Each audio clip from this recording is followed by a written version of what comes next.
friends, Mrs. McBride here, coming to you straight from my office here at school. I like to spice it up and bring it to you from different places, right? Even though you can't tell, at least it makes me feel better. So what we're doing today is we're taking a look at some practice AP problems. So these are, the AP exam has 3 questions. Each one of them are worth 15 points, and you get 45 minutes. So basically each question is supposed to take you about 15 minutes. The way the exam works is that there's always an easy one, a medium one, and a hard one. So the idea is that you'll get as many points as you can on the easy one, as many as you can on the medium one, and you just cross your fingers and hope that you can get some points on the hard one. Okay, we're going to start out with one that in this particular year was considered the easy one. So this is from 2019, and then we're going to do one all the way back from 1987 when I was 7 years old, and then we'll finish up to, with a problem from 2015. Okay, so again, the thought is that you're not going to get every single point on here, but we're going to do our best. All right, so in each case, I would like you to follow along and stop the video when necessary. So this looks sort of like something that we've done before, which is what the AP exam does, is that they take something that we've definitely done before and kick it up a notch, okay? So this one says blocks of M and 2M are connected by a light string and placed on a frictionless incline, okay, so this is frictionless, that makes an angle of theta with the horizontal, as shown in figure 1.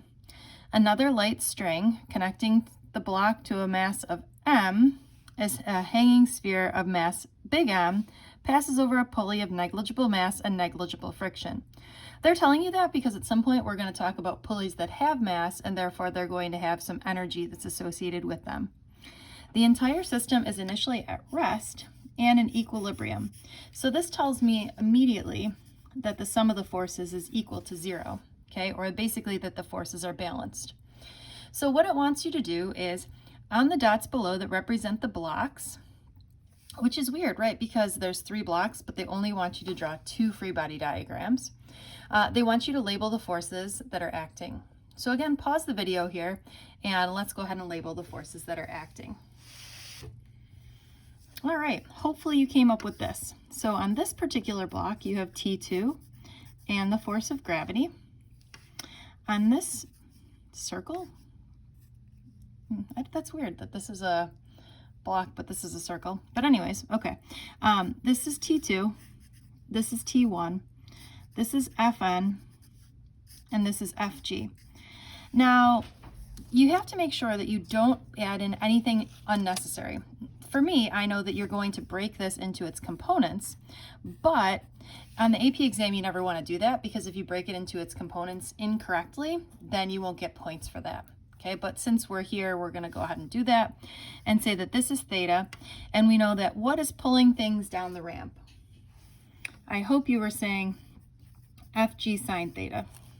Okay, and you know what, just for fun here, let's go ahead and do the 2m as well, because we're going to need that anyways. Okay, and you should see, we know that we're going to have a normal force, a force of gravity, and T1.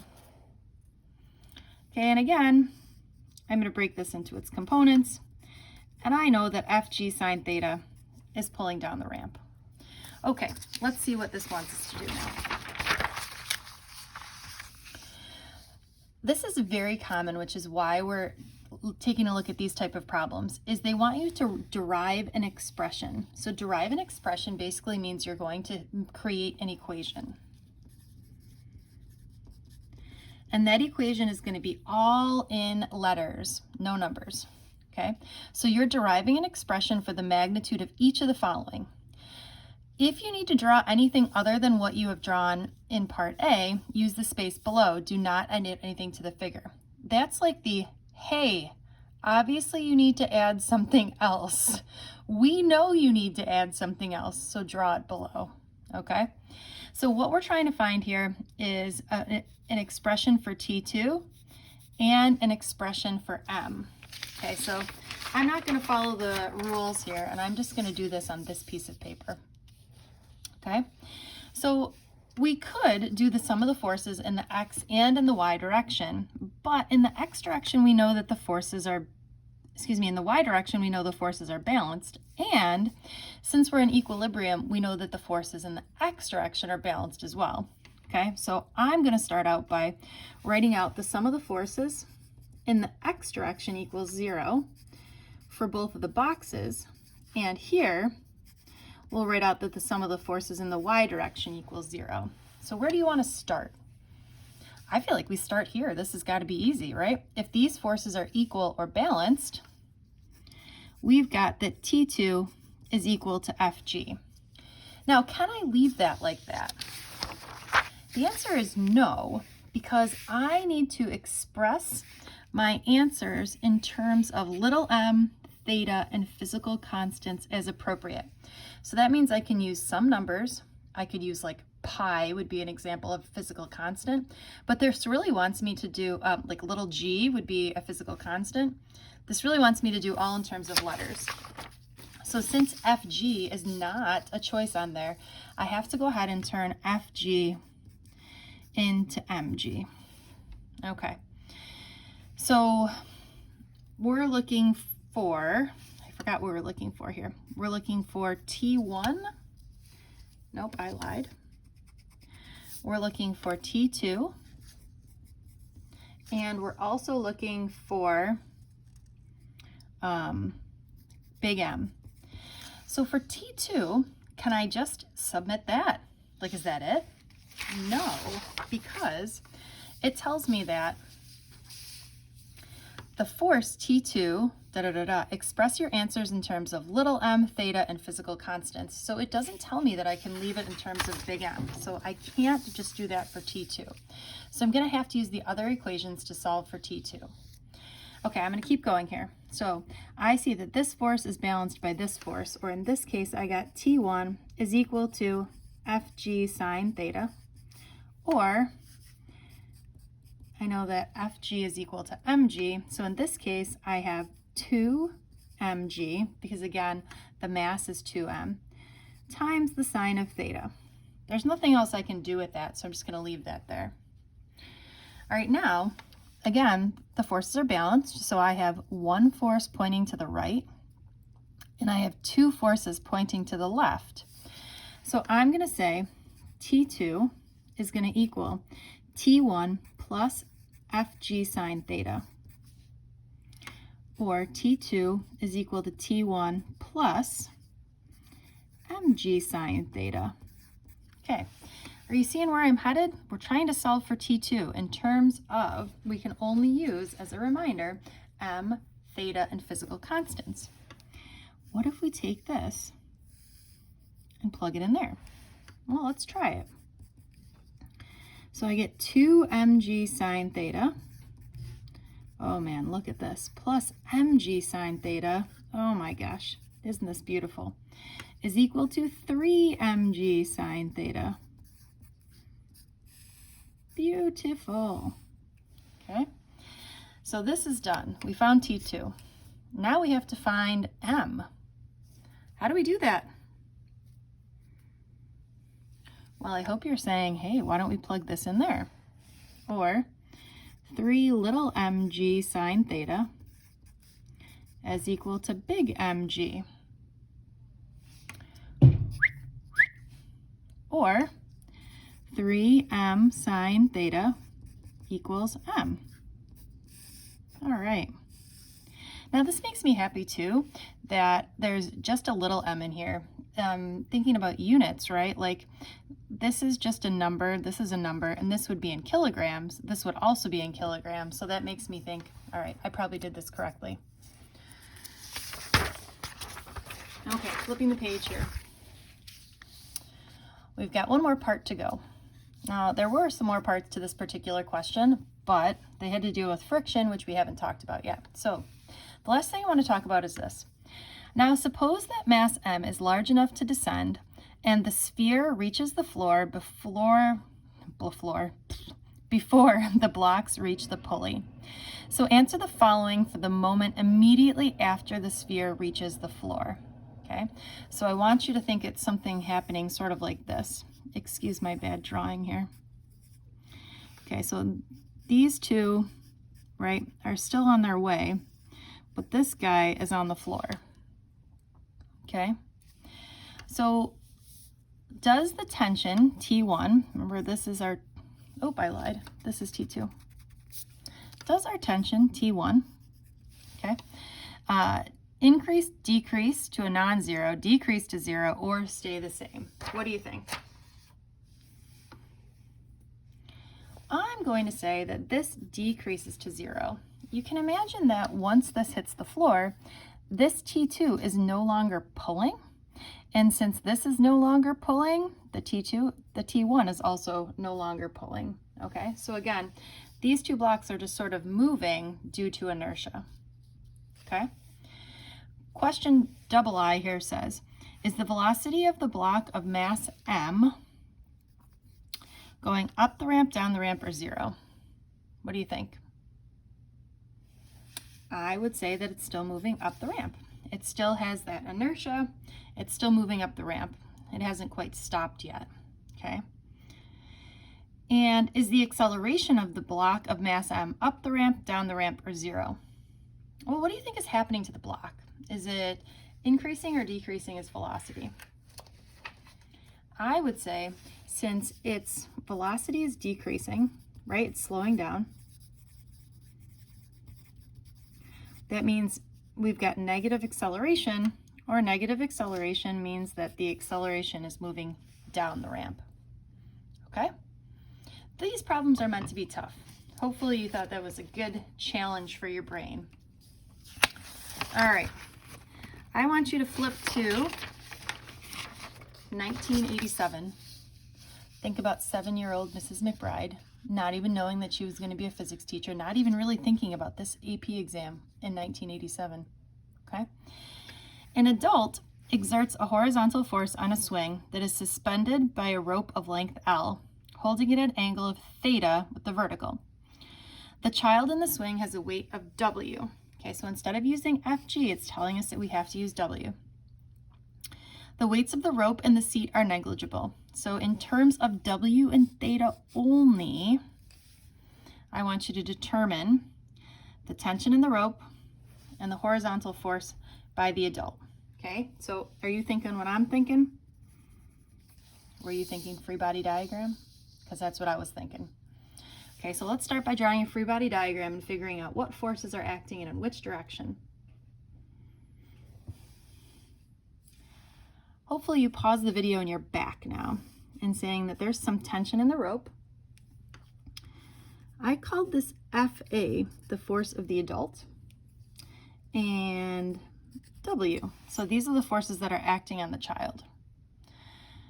Now we've got one force that's not acting in either the X or Y direction. So if this is theta, right, where do we draw in the components? Okay, so I'm saying if this is theta and this is a right angle, this right here is 90 minus theta. So this is theta. Putting on your geometry hat, like if these are two parallel lines cut by a transversal, these two angles would be the same. Nate and I did a lot of geometry while at home during COVID. Okay, so this is theta. I can break this into its components. Okay, this side is the adjacent side. If this is the adjacent side, adjacent goes with which trig function? You're right, cosine. And if this side is the opposite side, this side goes with sine. Okay, so if we do the sum of the forces in the x direction equals 0, because again, we're not moving, and the sum of the forces in the y direction equals 0, let's go ahead and write out our two sets of balanced forces. Okay, so in the x direction, I've got that FA is equal to T sine theta. and I've got that in the y direction, that W is equal to T cosine of theta. All right, now what am I looking for here? I'm looking for the tension and the horizontal force exerted by the adult. All right, so where do I start? Which one do you think you want to start with?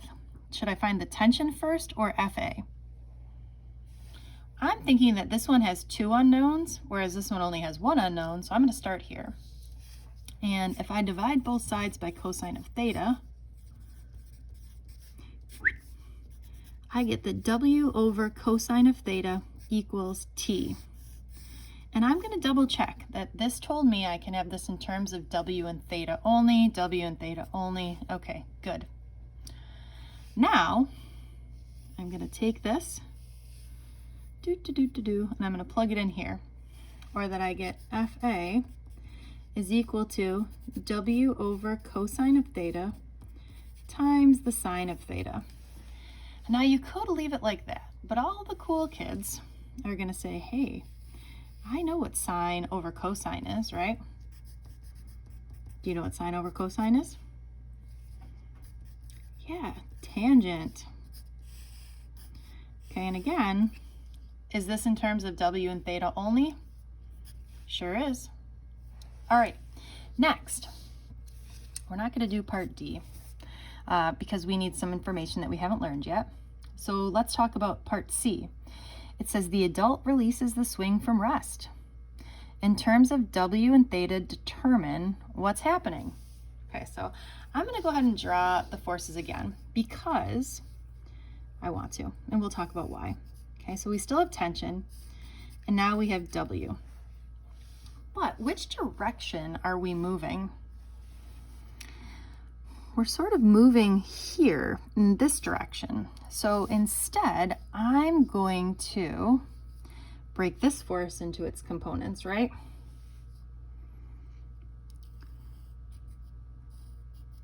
We know this is theta. Okay, what's pulling things down the ramp, or in this case, what's pulling the swing down?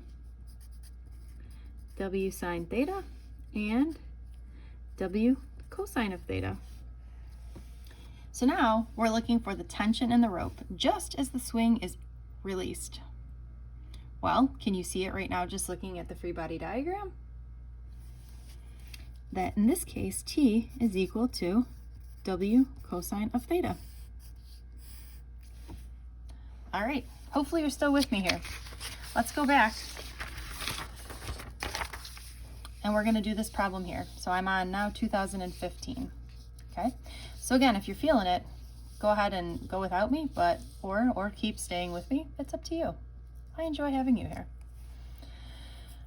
A block of mass m is projected up from the bottom of an inclined ramp with an initial velocity v0.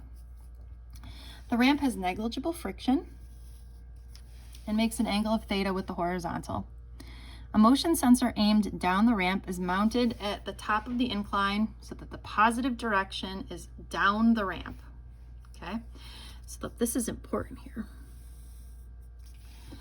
The block starts a distance d from the motion sensor, as shown above. The block slides partway up the ramp and stops before reaching the sensor, and then slides back down. So consider the motion of the block at some time t as it is projected up the ramp. Express your answers in, okay, that's all we got. So we're going to determine the acceleration, and we're going to determine an expression for the velocity and the position. Now, by the way they asked this question, determine the acceleration, that makes me think we're going to get a number, or it's not going to be reliant on t. But the fact that they want an expression makes me think that they actually are going to want us to solve something in terms of t. Okay, so just, keep in mind what we've got going on here. So some people read this problem and they get stuck because they don't know what to do. Where do I go? What do I do first? Okay, well for me, since it wants the acceleration and I know F equals ma, I'm going to start by drawing the forces. Okay, so what forces are acting in which direction? Well, I know my normal force points up, and I know the force of gravity points down. And specifically, If I break these into its components, which I should have drawn a little bit bigger, I know FG sine theta pulls down the ramp, and I know FG cosine theta is perpendicular to that. Okay, so in this case, what could I do? Well, I said,